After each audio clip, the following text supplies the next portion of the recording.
અનિસન અંગ્રેજ દ્વારા લખાયેલા યોગ ગરબા પુસ્તકનું વિમોચન કરવામાં આવ્યું. સુરતના સાયન્સ સેન્ટર ખાતે વિમોચન કાર્યક્રમ યોજાયો હતો.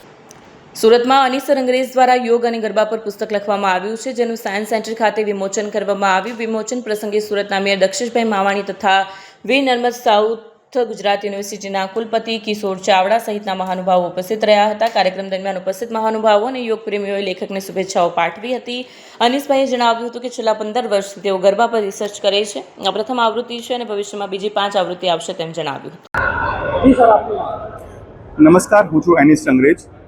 આજે મારી યોગ ગરબાની બુકનું વિમોચન છે. છેલ્લા 15 વર્ષથી ગરબા ઉપર રિસર્ચ કરું છું અને આપણી સંસ્કૃતિ ગરબાને દુનિયાના ખૂણે પણ સુધી પહોંચાડવા માટે એની પાછળ વૈજ્ઞાનિક અભિગમનો અપ્રોચ રાખ્યો છે, જેથી કરીને લોકો આપણા ગરબાને અને એના વિજ્ઞાનને જાણે, એને અપનાવે, એનો સ્વીકાર કરે અને એને આપણે જીવનમાં ઉતારીએ. તો આ જે બુકનો પર્પઝ છે કે ભાઈ યોગ અને ગરબા એટલે આપણી સંસ્કૃતિની બે વસ્તુઓ, યોગ અને ગરબા જે શિવ અને શક્તિ સાથે જોડાયેલું છે અને એનાથી આપણે આપણા શરીરને કેવી રીતે બેલેન્સ કરી શકીએ એ હેતુ આમાં કવર થાય છે.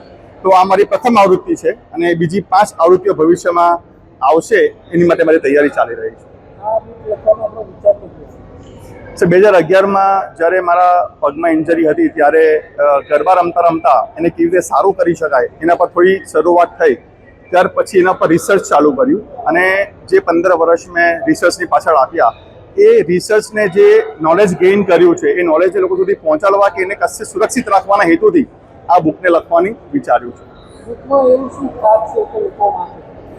બેઝિકલી યોગ બધા જાણે છે, ગરબા બધા જાણે છે, પણ જ્યારે યોગ અને ગરબા બંનેનો સમન્વય થાય તો એનો ખરો ઉપયોગ શું છે, એનું ખરું સંયોજન શું છે, એનો ખરો બેનિફિટ શું છે એ જાણવાનું ખૂબ મહત્વની વાત છે આના અંદર.